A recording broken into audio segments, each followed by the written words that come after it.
Selamat datang.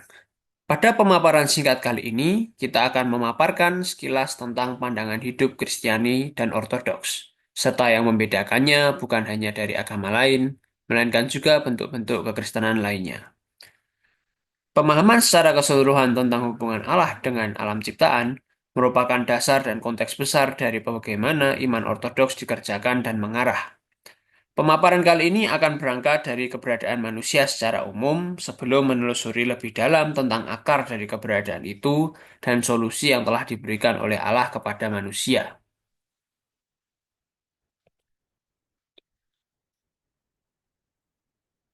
Jika melihat hidup kita sendiri dan dunia ini, kita mendapati bahwa dunia senantiasa dibayang-bayangi oleh tiga masalah besar. Pertama, masalah kejahatan. Dunia ini penuh dengan perbuatan-perbuatan yang sadis, bejat, angkuh, tamak, dan sejenisnya. Kejahatan bukan hanya bicara tentang perbuatan-perbuatan yang menyalahi budi pekerti. Beberapa ratus tahun yang lalu, para cendekia berpikir bahwa akar kejahatan adalah kurangnya akses ke pendidikan. Namun, bahkan dengan wajib belajar di dunia masa kini, kejahatan manusia bukan hanya tetap ada, melainkan juga semakin diperkuat dengan adanya teknologi, komunikasi, dan transportasi. Masalah kejahatan mengarah pada pertanyaan yang lebih dalam. Mengapa semua manusia di dunia ini, kapanpun dan dimanapun, selalu dan pasti berbuat jahat? Masyarakat memang bisa menggeser pengertian dan syarat tentang apa yang melanggar hukum, khususnya hukum pidana, tentang apa yang sopan dan pantas, dan bahkan mewajarkan kebiasaan-kebiasaan jahat sebagaimana yang sejarah di masa lampau sudah buktikan, seperti kanibalisme, perbudakan, dan lain-lain. Tetapi manusia tidak akan pernah bisa lari dari dampak-dampak perbuatan itu yang membawa pada masalah kedua, yakni masalah penderitaan. Kejahatan senantiasa membawa penderitaan bagi diri sendiri dan atau bagi orang lain.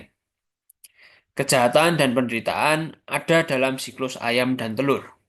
Orang berbuat jahat karena menderita, dan orang menderita karena berbuat dan atau terdampak perbuatan jahat orang lain. Penderitaan juga selalu dan pasti menimpa semua manusia di dunia ini, kapanpun dan dimanapun. Penderitaan tidak selesai hanya karena kecukupan materi belaka. Orang yang berkelimpahan secara materi juga ternyata memiliki penderitaannya sendiri, sebagaimana mereka yang berkekurangan. Penderitaan menimpa manusia di dalam berbagai macam bentuk, baik jasmani maupun rohani. Namun, penderitaan merupakan proses yang mengantarkan manusia pada masalah ketiga, yakni masalah kefanaan. Kefanaan merupakan sesuatu yang sulit untuk diingat di zaman yang penuh dengan kemudahan seperti masa kini, sehingga sering datang sebagai sesuatu yang tidak disangka-sangka. Kesibukan dan gemerlap dunia ini telah membuat kebanyakan manusia lupa bahwa mereka, sebagaimana segala sesuatu, pasti akan berlalu. Seluruh umat manusia berada di dalam kefanaan, kapanpun dan dimanapun, selalu dan pasti akan mati. Kefanaan merupakan olok-olok terbesar bagi kita.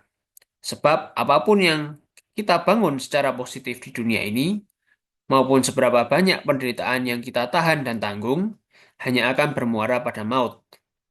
Pada skala yang lebih besar, ilmu pengetahuan kita menyadari bahwa kelak alam semesta pun akan berhenti ada. Bila bintang-bintang sendiri akan padam, agaknya terlalu angkuh bila manusia merasa dirinya, baik secara perorangan atau sebagai spesies, merasa akan terus ada.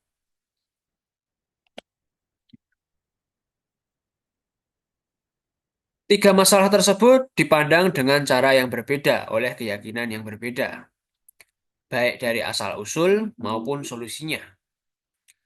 Keyakinan masa kini yang syarat dengan ilmu pengetahuan teknologi sebagai contoh, menganggap ketiganya berasal dari kebodohan, kemiskinan, dan keterbatasan biologis yang bisa diatasi dengan pendidikan, kekayaan, dan modifikasi tubuh.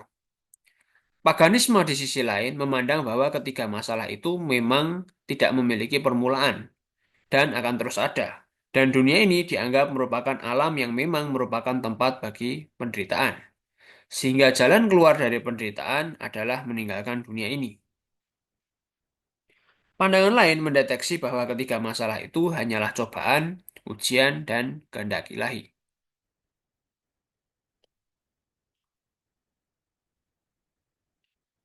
Dalam terang pewahyuan suprakodrati Kristiani yang ortodoks, tiga masalah ini adalah tiga musuh. Iman Kristen mendapati tiga kesadaran yang berkenaan dengan ketiga masalah itu. Pertama, tiga musuh itu tidak selalu ada, sebab ketiganya masuk ke dalam dunia karena kejatuhan malaikat dan kejatuhan manusia pertama. Kejatuhan manusia terjadi karena manusia pertama tidak taat kepada Allah dan lebih memilih untuk mengikuti hasutan malaikat jatuh dan memotong diri dari persekutuan kasih dengan Sang Pencipta secara sepihak. Semenjak itu, manusia mengalami kerusakan permanen dalam dirinya, berupa kejahatan, penderitaan, dan maut, yang melibatkan semua orang, selalu, pasti, kapanpun, dan dimanapun. Kerusakan ini bukanlah keadaan semula, sebab ada keutuhan yang ada terlebih dahulu, yang kemudian dirusak. Alam semesta ini diciptakan dalam keadaan sungguh amat baik, dan manusia memilih keluar dari keadaan itu dengan penentuan dirinya. Kedua, tiga musuh ini seharusnya tidak ada. Sebab Allah tidak menghendaki itu semua ketika Dia menciptakan dan menjadikan alam semesta ini. Namun, Allah mengizinkan ketiga musuh itu untuk masuk sebagai pilihan dari penentuan diri ciptaannya. Kejatuhan yang membawa tiga musuh ini masuk ke dalam dunia bukan merupakan kehendak ilahi yang akan terus ada, melainkan suatu kemelesetan dari sasaran tujuan semula. Dan yang ketiga, tiga musuh ini akan ditiadakan, sebab Allah tidak akan tinggal diam saja. Kejahatan, penderitaan, dan maut sudah dan akan dihapuskan. Tiga musuh ini tidak selalu ada dan tidak akan selalu ada. Allah akan mengembalikan tujuan penciptaannya sejak awal dan tidak akan digagalkan. Dia akan membawa dunia ini dari kemuliaan sampai kemuliaan.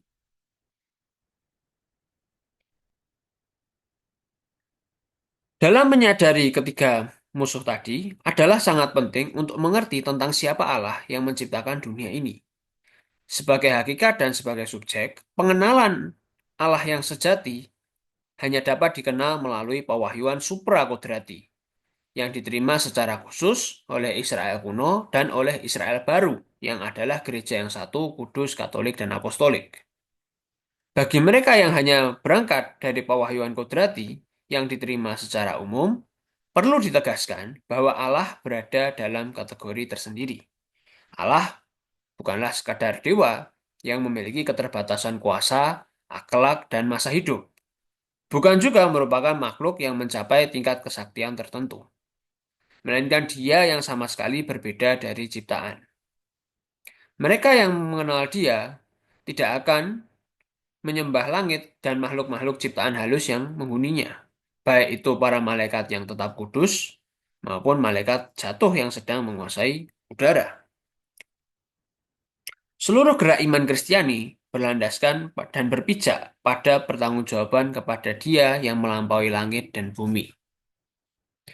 Berhubung Allah melampaui langit dan bumi, maka keesaannya pun juga melampaui langit dan bumi. Inilah mengapa adalah sangat tidak pantas untuk menerapkan kategori angka kepada Allah. Allah itu memang esa, dalam arti bahwa di luar dirinya tidak ada yang lain yang setara dengan dirinya. Namun, bagaimana di dalam diri Allah itu sendiri tidaklah dibenarkan bagi manusia untuk menghitungnya. Allah itu esa, tetapi keesaannya tidak membuat dia menjadi sendirian. Dia kekal bersama dengan firman dan rohnya. Dia adalah Tritunggal.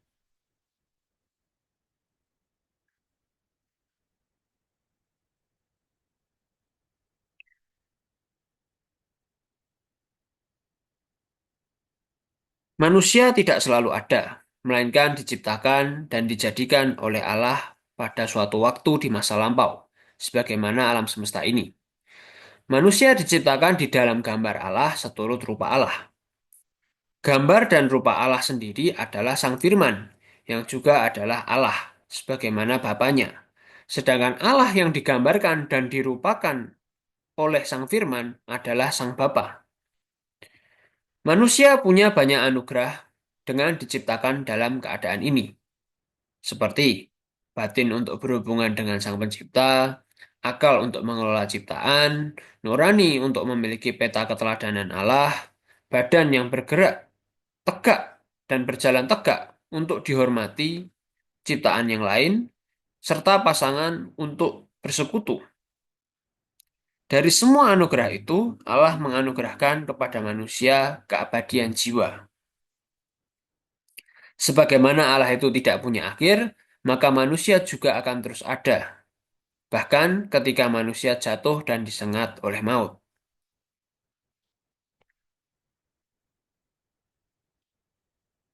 Semula, keabadian jiwa diberikan dalam keadaan tubuh yang tidak terpisahkan dari jiwa.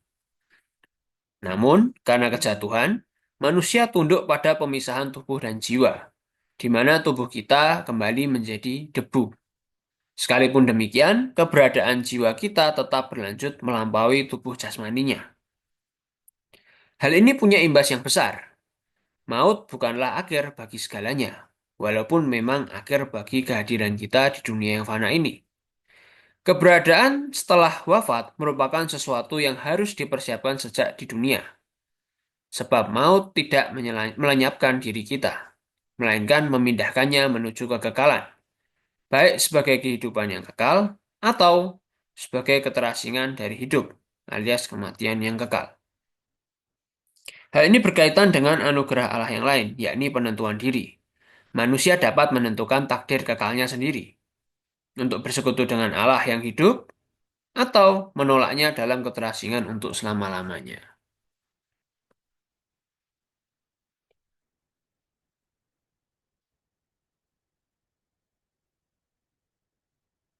Kesatuan manusia berdampak universal karena kejatuhan mereka dimulai dari ujung pangkalnya, yakni manusia pertama, dan menjalar kepada keturunan mereka.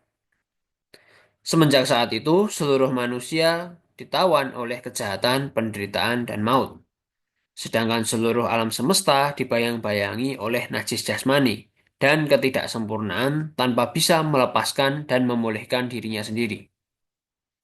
Tidak hanya itu, bahkan setelah mengalami maut pun, jiwa-jiwa manusia tetap berada dalam keterasingan dari Allah di dalam penawanan.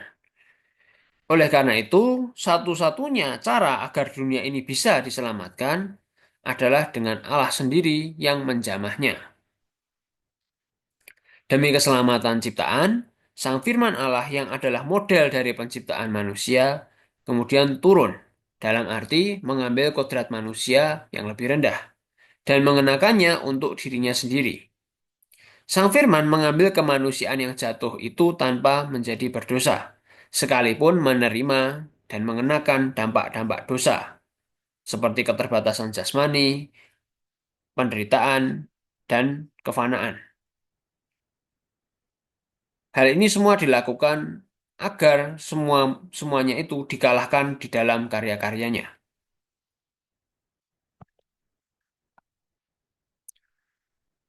Untuk mencapai tujuan ini, Sang Firman mengambil daging dan bersemayam di dalam seorang manusia yang dapat mengandung, yakni seorang perempuan. Tetapi bukan sembarang manusia, melainkan dia yang sudah dipersiapkan jauh-jauh hari oleh Allah.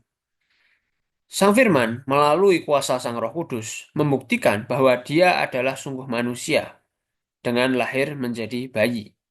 Tetapi sekaligus menegaskan bahwa dia bukanlah manusia biasa, sebab dia lahir tanpa benih laki-laki dari seorang perawan. Sang perawan Maria adalah sesuci-sucinya manusia, melampaui para malaikat. Sebab malaikat yang paling suci di surga pun tidak punya keistimewaan mengandung Sang Firman Allah seturut kodrat.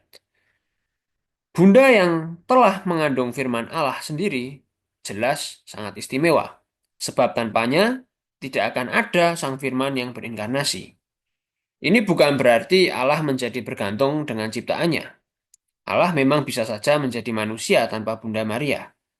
Tetapi kemanusiaan yang diciptakan tersendiri tidak akan ada sangkut pautnya dengan kemanusiaan kita yang jatuh dan terluka, yang sedang membutuhkan pertolongan.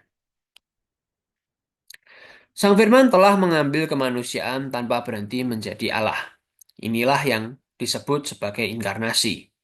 Sang Firman Allah yang semula hanyalah Allah, kemudian juga menjadi manusia yang bertubuh jasmani dan dikenal dengan nama Yesus yang bergelar Kristus atau Mesias. Dia merupakan Allah sejati yang lahir dari Bapa sebelum segala zaman, tanpa ibu, dan merupakan manusia sejati secara jiwa maupun raga yang lahir dari Bunda Maria tanpa ayah di dalam waktu. Keilahian dan kemanusiaannya tidak tercampur menjadi sesuatu yang lain dan tanpa menjadi dua sosok yang berbeda. Dengan atau tanpa kejatuhan, firman Allah akan tetap mengambil kemanusiaan untuk membawa manusia menuju kemuliaan sampai kemuliaan. Tetapi dengan terjadinya kejatuhan, kelahiran Sang Firman sebagai manusia menjalankan dua fungsi. Pertama, sebagai pemulihan, dan yang kedua, sebagai pemuliaan. Allah yang telah mengenakan kemanusiaan ini kemudian dibenamkan ke dalam alam semesta melalui pembaptisannya di Sungai Yordan. Membalik kejatuhan alam semesta yang ikut rusak ketika manusia jatuh dalam dosa dahulu. Najis jasmani tidak lagi berkuasa kepada mereka yang sudah berbagian di dalam Sang Firman.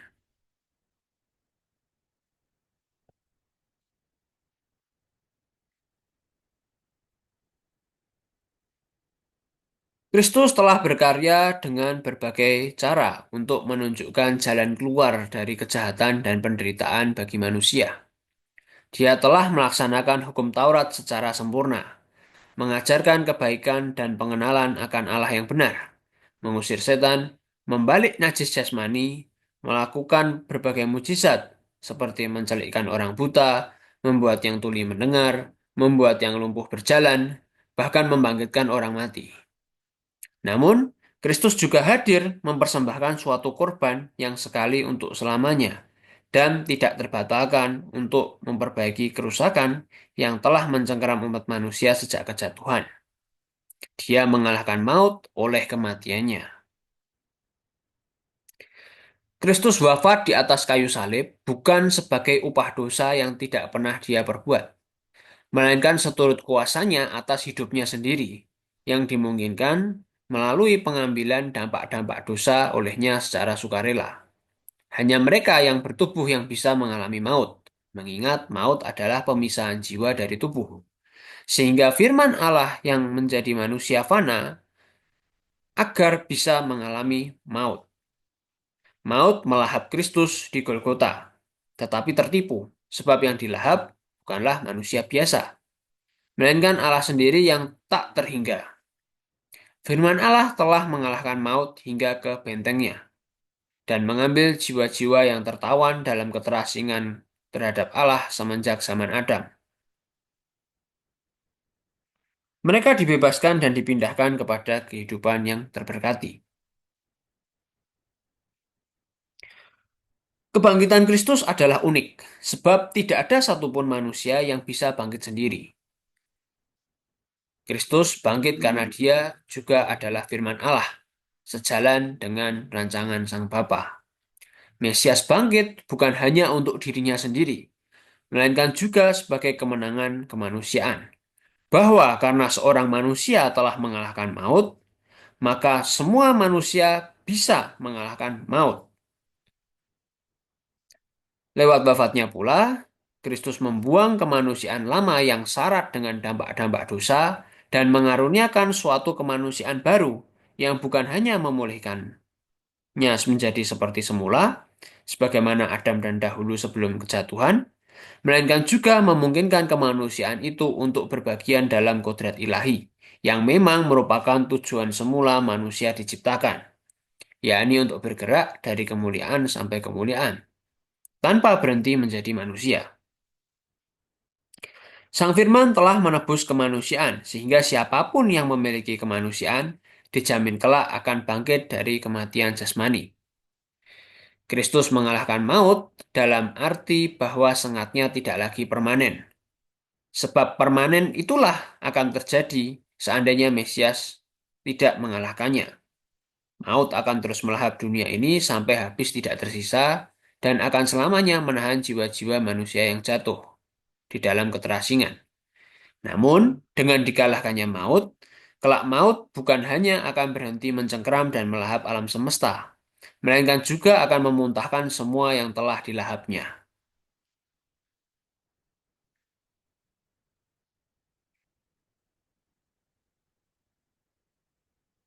Setelah 40 hari sesudah kebangkitannya, Mesias naik, dalam arti menuju kemuliaan Allah, membawa kemanusiaan kita untuk ditahtakan di dalam Allah.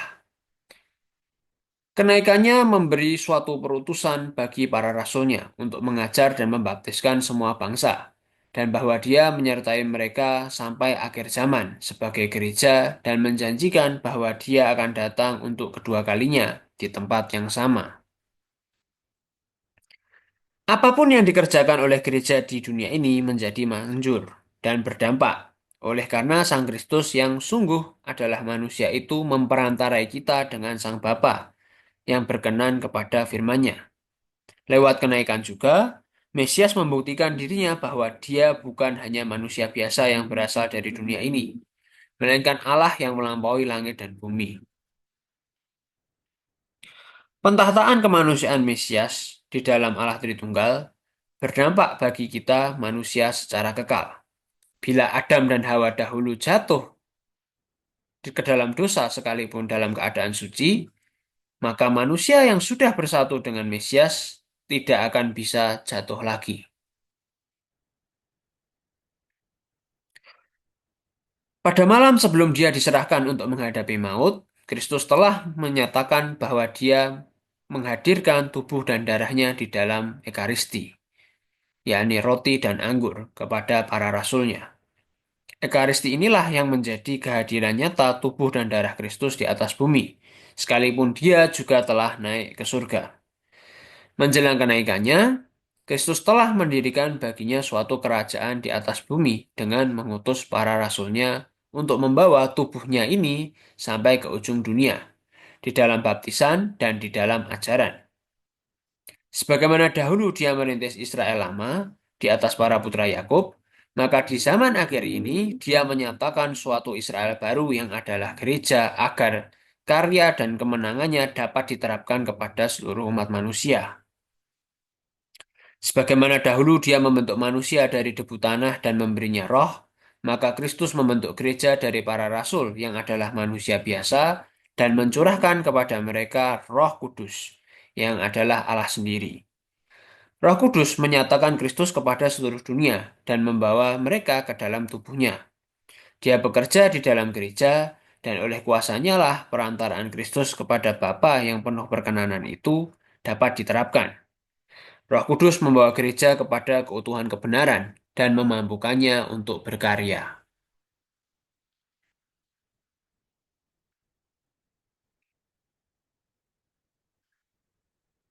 Kristus mendirikan suatu gereja di atas bumi yang juga hadir di surga. Gereja di sini tidak merujuk kepada badan hukum, institusi, ataupun merujuk pada umat Kristen secara abstrak. Bukan sebagai pengharapan akhir zaman, bukan juga sebagai zaman belaka, melainkan kerajaan yang hidup dengan Allah sendiri dengan batas-batas tegas yang membedakannya dari segala tiruan dan apapun yang berada di luarnya. Gereja itu satu, dalam ajaran iman, dalam baptisan, dan dalam cawan. Gereja itu kudus dan menguduskan, dalam arti mengkhususkan segala sesuatunya bagi Allah. Gereja itu Katolik, penuh dengan kebenaran tanpa dusta, memiliki semua kebenaran yang menyelamatkan tanpa kekurangan, terbuka dan menjangkau seluruh umat manusia, serta bergerak dalam keutuhannya sendiri.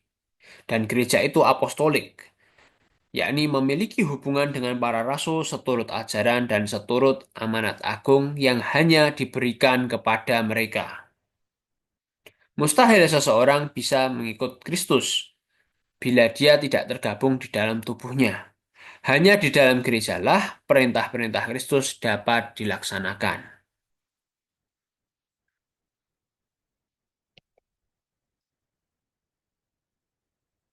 Kristus telah menyelesaikan seluruh karya kemesiasannya tanpa perlu pengulangan. Dia telah menebus kemanusiaan kita yang semula rusak menjadi pulih, bahkan mulia. Membalik najis jasmani, menginjak-injak maut, mentahtakan kemanusiaan di dalam Allah Tritunggal, dan mencurahkan rohnya kepada tubuhnya di atas bumi, agar menjadi konteks dan proses bagi penerapan karya kemesiasan itu kepada umat manusia sebanyak mungkin. Seluruh karya ini bukan hasil usaha kita, bukan hasil permintaan kita, atau bergantung kepada konfirmasi kita. Namun, Kristus tidak memaksakan persekutuan secara sepihak kepada seluruh umat manusia. Manusia yang memang ingin selamat masih perlu mengenakan Kristus dan mentahtakan Kristus di dalam diri mereka. Mengapa? Karena ketika manusia jatuh ke dalam dosa dahulu, mereka melakukan itu dalam penentuan diri mereka sendiri. Sehingga ketika mereka mau bangkit dari kejatuhan itu, mereka juga harus melakukan itu dalam penentuan diri mereka sendiri. Inilah pentingnya sinergi, di mana di dalam kasih terdapat dua pihak yang merdeka, Allah dan manusia. Ini bukan berarti Allah tidak berdaya menegakkan kehendaknya, dan bukan berarti kemerdekaan manusia meniadakan kedaulatan Allah. Kemerdekaan manusia bersumber dari kehendak Allah yang menginginkan manusia memiliki penentuan diri, dan yang menghendaki agar kasihnya diberikan kepada manusia di dalam kebebasan, bukan sebagai cekokan. Manusia diselamatkan melalui iman saja, dan itu benar. Namun iman yang seperti apa? Dalam terang ortodoks, iman dibedakan menjadi dua. Iman kepada Kristus yang seturut pendengaran, dan iman di dalam Kristus yang seturut rahmat. Iman yang menyelamatkan merujuk kepada iman yang kedua, yang dicapai setelah memperoleh iman yang pertama. Bila iman perlu di dalam Kristus, maka gerbang masuknya salah satunya adalah baptisan kudus.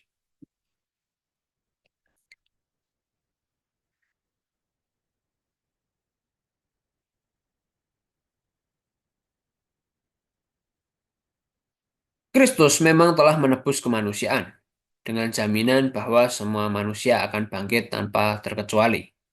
Namun, bagaimana kemanusiaan itu dijalani masih meninggalkan ketidakteraturan dalam diri yang perlu diatur kembali.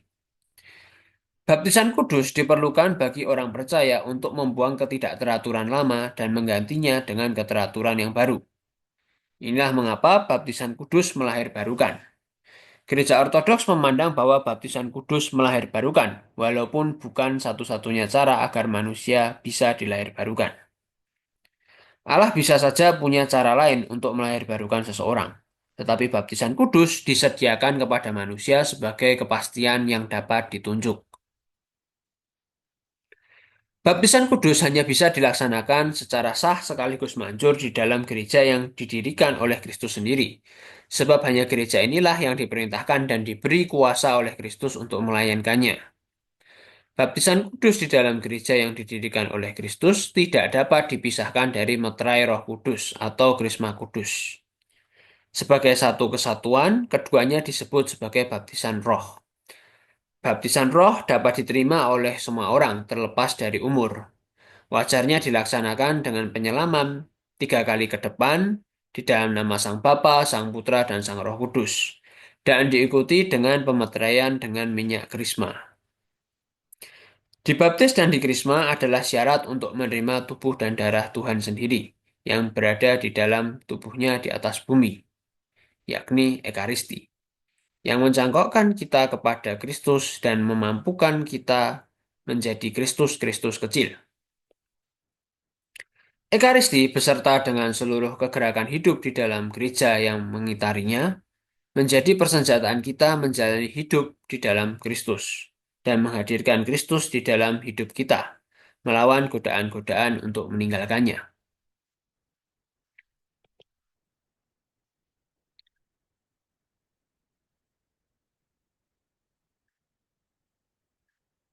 Seandainya manusia tidak mengalami kejatuhan yang membuatnya diperbudak oleh kejahatan, penderitaan, maut, najis, dan keterasingan, sejatinya manusia akan tetap perlu berpindah dari waktu yang linear ini menuju kemuliaan yang lebih tinggi, sebab dunia ini merupakan pelatihan menuju kebakaan. Namun, karena kejatuhan, Manusia harus mengalami perpindahan ini sebagai sesuatu yang menyakitkan. Perpisahan antara jiwa dengan tubuh.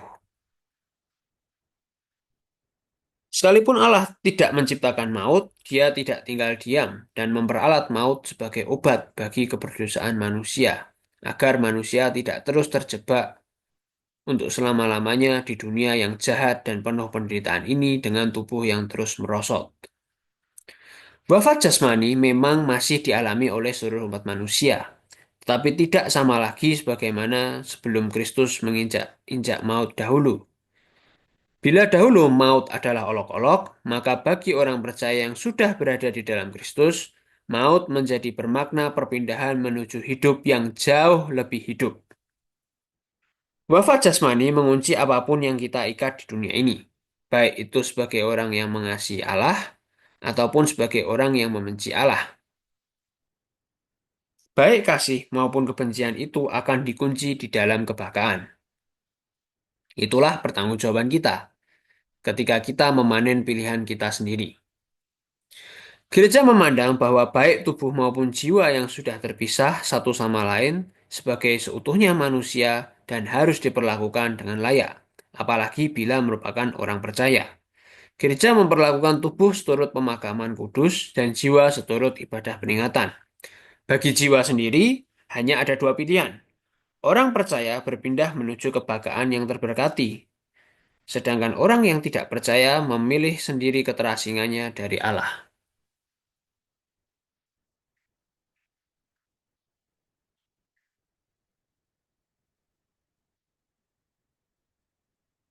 Kristus telah menebus kemanusiaan dengan jaminan bahwa semua manusia akan bangkit tanpa kecuali. Sementara maut sendiri telah diinjak-injak dan sangat permanennya telah ditiadakan. Suka atau tidak, keutuhan seluruh umat manusia akan dipulihkan dan tidak akan ada manusia yang tetap tidak bertubuh. Inilah kasih Allah yang tidak pandang bulu. Pada waktu yang tidak kita ketahui itu, Allah akan datang dalam kemuliaannya dan akan mengganti dunia ini dengan dunia yang baru, yang bersatu dengan langit yang baru pula.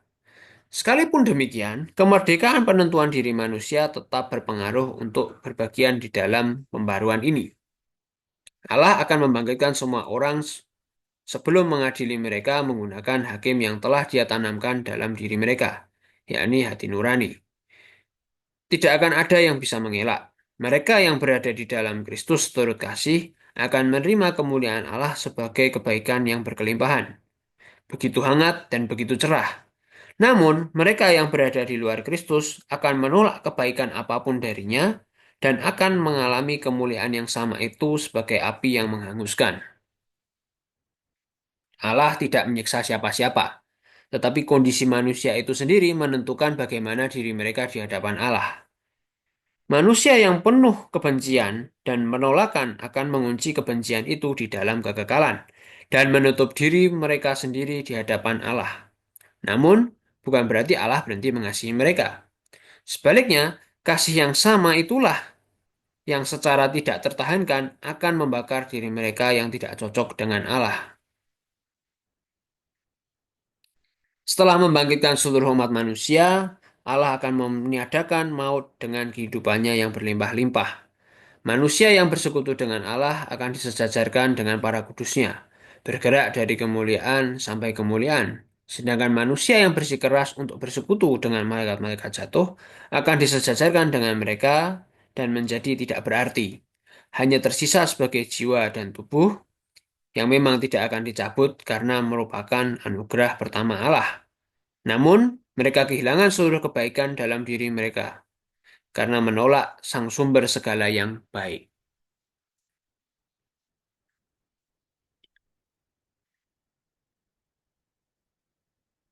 Menyimpulkan dari semua ini, iman ortodoks adalah iman yang konkret, nyata, dan dapat diperagakan.